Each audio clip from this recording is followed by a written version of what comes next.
अच्छा, ये बच्चियां बैठी हैं, इनकी जब शादी होती है तो एंगेजमेंट रिंग कितनी महंगी बनती है। सीता की एंगेजमेंट रिंग कितनी महंगी होगी।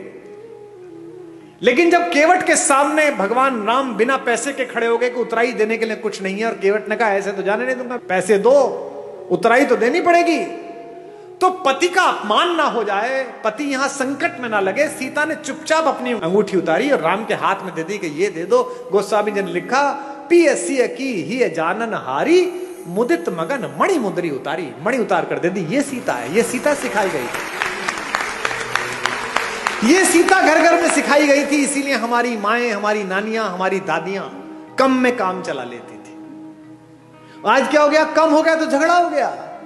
पति की नौकरी 4 साल नहीं लगी तो तलाक हो गया, पत्नी की नौकरी छूट गई तो झगड़ा हो गया। इसका मतलब क्या है, सुख साधन पर केंद्रित कर दिया।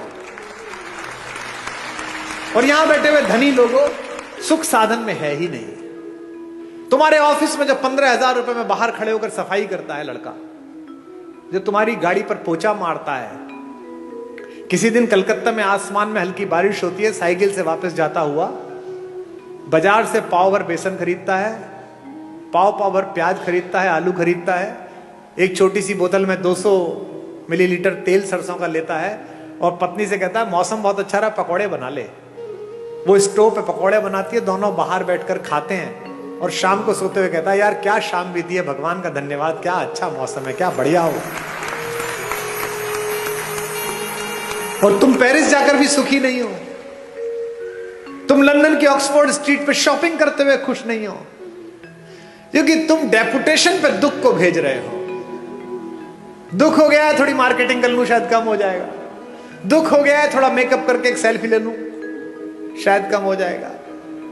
ये जो फेसबुक पर, ट्विटर पर, इंस्टाग्राम पर बहुत हंसते मुस्कुराते चेहरे हैं, इनमें से अधिकांश की जड़ें खोखली हैं। इसीलिए ये आत्महत्या करते हैं, इसीलिए ड्रग्स में गए हैं, इसीलिए शराब में गए हैं। ये राम की कहानी आपकी जड़ों की आत्मा में यूरिया का काम करती है, आध्यात्मिकता का। ये आपको मजबूत करती है, एक भाई की तरह, एक पति की तरह, एक पुत्र की तरह, एक नागरिक की तरह। भाई भाई के संबंध, भाई बहन के संबंध। अब 2 बहनें हैं इसमें, इस कहानी में। भाई बहन का संबंध ठीक ना हो तो गड़बड़ हो सकती है। एक बहन है शूर्पणखा, जिसको अपने बदले की चिंता है, भाई के नाश हो जाने की चिंता नहीं है। मेरा बदला पूरा हो जाए बस। वो ये नहीं कहती कि मेरा अपमान किया, वो ये नहीं कहती कि मैंने नीचतापूर्ण व्यवहार किया, वो कहती है कि मैंने बताया मैं तुम्हारी बहन हूं, उसके बाद मेरा अपमान कर दिया। और उसकी तो बीवी बहुत सुंदर है, वो जंगल में क्या कर रही है, वो तो भैया आपके पास होनी चाहिए। ऐसी बहन देखी है कोई जो अपनी भाभी के रहते बाहर की किसी औरत का वर्णन करे कि इससे अपना लो? इसका मतलब वो बहन ही दुष्ट है, उसने अपने भाई का नाश करा दिया। एक सीता है, सीता का भी एक भाई है, आपको पता है? जब अशोक वाटिका में माता बैठी हुई है तो रावण आता है उनसे मिलने, रोज आता है, कहता है मेरा प्रणय प्रस्ताव स्वीकार कर ले। क्या उस तपस्वी के पीछे पड़ी रहेगी, वो तो जंगली है, मैं मार दूंगा उसे, खत्म हो जाएगा, वो कुछ नहीं कर पाएगा, तुझे ले नहीं जाएगा। माता पूरी सात्विकता के साथ बैठी है। एक दिन कहता है कि देख मेरी बात मान ले, अन्यथा मैं बलपूर्वक तुझे उठा लूंगा यहां से। तो वो जिस चटाई पर बैठी हैं, उस चटाई का एक तिनका तोड़ती हैं और तिनका तोड़कर अपने रावण के बीच रख देती हैं और कहती हैं कि तू कैसी मूर्खतापूर्ण बात करता है रे, कि तू मुझे छू लेगा? ये तिनका रखा है, इसे पार करके दिखा दे, तेरे में औकात है तो। एक वैज्ञानिक सोच वाली युवती ने मुझसे पूछा कि क्या कुमार विश्वास जी, आप भी कैसी पोंगा पंडितों वाली मूर्खतापूर्ण बातों की समर्थन करते हो? जो कैलाश पर्वत को उठा लेता हो तो तिनका नहीं उठा पाएगा। ऐसा क्या सीता में मनोबल आ गया तिनके को देख? अब मैं जो बात कह रहा हूं उसको बहनें सुने।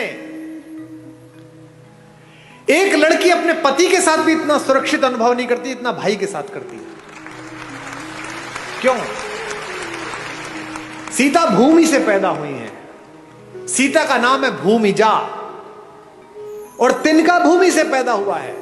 संस्कृत में उसे कहते हैं भूमिज। वो तिनका नहीं है, वो सीता का भाई है। सीता कहती है मेरे इस भाई से निपट ले, पति से तो बाद में निपटना, वो तो बाद में आ जाएगा, पहले इस भाई से निपट। एक तृण धरकर कहती है, उसकी ओट में बैठकर कहती है वैदेही, तृण धरि ओट कहत वैदेही, तृण धरि ओट कहत वैदेही, सुमिर अवधपति परम सने।